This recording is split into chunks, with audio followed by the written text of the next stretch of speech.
Hello guys! Hello Sagittarius! Welcome dito sa aking channel. Kapalaran 888. Welcome Sagittarius. Alamin natin ang second week ng September para sa inyo. So, napakabilis, diba? Napakabilis. September second week na agad next week. So, tingnan natin. Alright, Seek Beauty. Sagittarius, 44. Balance. Keep your dreams alive. Wow. Sagittarius, pakicomment nga sa comment section. Kasi nakikita ko sa'yo dito. Hindi naman to, hindi siya, hindi siya nakakamangha. Kasi yung reading natin is from September 8 eh. So, yung lunar eclipse is from September 7 to 8 sa Pilipinas. Especially kung nasa Pilipinas ka. And, kung makakaramdam ka ng sadness, makakaramdam ka ng pagod sa trabaho, kung mapapagod ka sa trabaho, yung negosyo mo ay hindi masyadong maganda, sinasabi ng bara sa'yo, no, just keep going, okay? 25/7, naghihintay ka, it's either naghihintay ka ng promotion, salary increase, retirement, naghihintay ka ng development sa kung ano man na hinihintay mo. Sinasabi ng bara sa'yo na keep your dreams alive, diba? Manatili tayong positibo and optimistic. Ipaglaban kung ano yung pangarap mo sa buhay. Okay? Seek beauty kasi minsan, diba, sa sobrang kalungkutan or homesickness or ano ba yung nararamdaman mo, sadness, loneliness, minsan, nakakaramdam tayo ng hindi natin nakikita kung gaano kaganda ang mundo. Diba? Halimbawa yung iba na maraming problema, yung samot-sari yung problema nila, parang nakikita nila yung mundo na sobrang dilim. Akala nila nasa loob sila ng isang maze na hindi nila kaya or hindi nila alam kung saan sila lalabas. Walang tulong, walang suporta sila na nakikita or nakukuha. Okay, so tingnan natin. So be positive guys.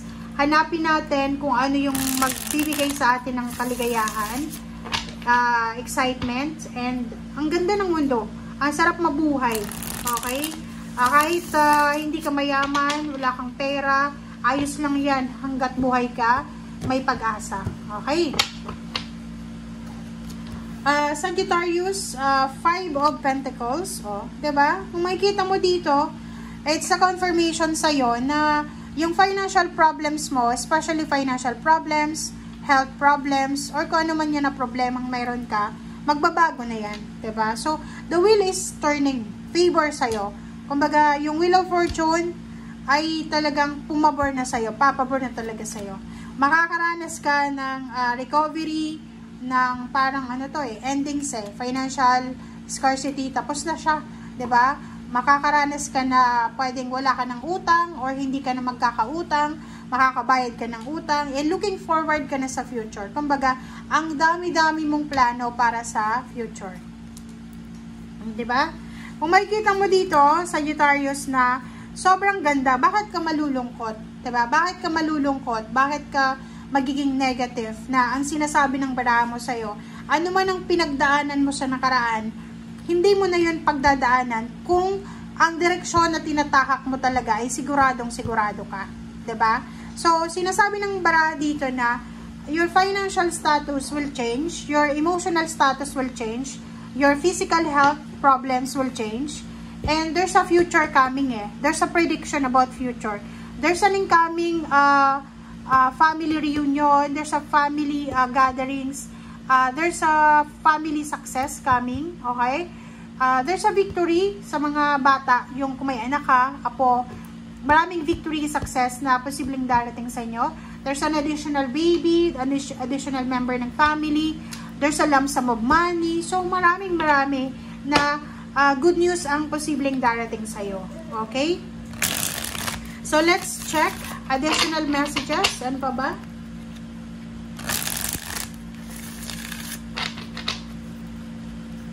Okay, Sagittarius. Okay. Is here the Fool, 7 of Pentacles, 10 of Pentacles, Okay, Three of Swords and Ace of Pentacles. So, nakikita ko sa'yo dito, you have something na negative sa puso mo. May mga grudges and resentments ka eh. Diba? Like, nakikita ko sa'yo dito, may mga tao ka na parang may mga kinikim-kim kang galit, Sagittarius.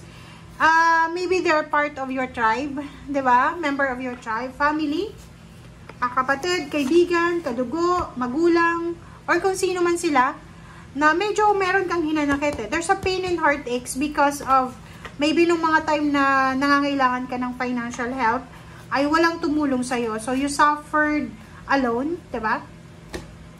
And yung Zero the Fool dito, sinasabi ng barahan na yung paghihintay mo, kumbaga, this time, parang sinasabi ng baraha sa'yo na, eto na yung pagkakataon para makarecover ka. But it doesn't mean na pag binibless tayo, kailangan nating balikan yung mga taong naging masama sa atin. Which is, hindi maganda yun, guys. Okay?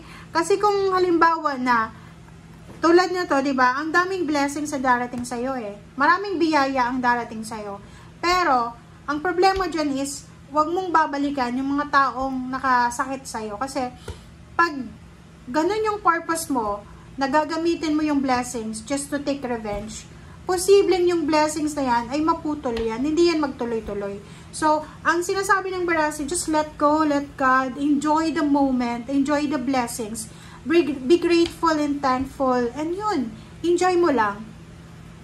And there's incoming eh, diba? May blessings ka na ngayon, may incoming pa.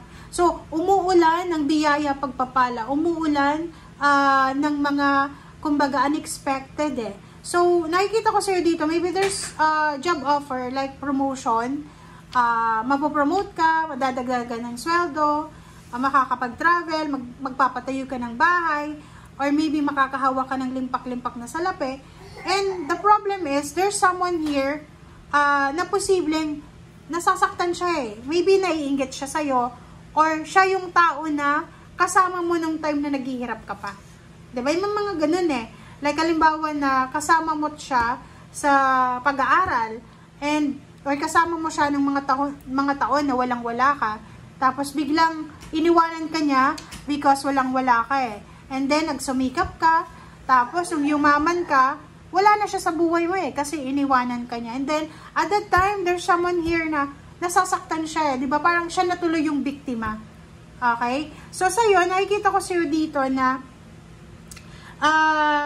maraming blessings ka na darating sa buhay mo. But, yun na nga, wag nating masyadong i-romanticize yung mga grudges and resentments natin. Kasi yun yung pwedeng makasagabal sa pag-flow ng blessings sa'yo. Okay? So, thank you guys for watching and see you again. Bye!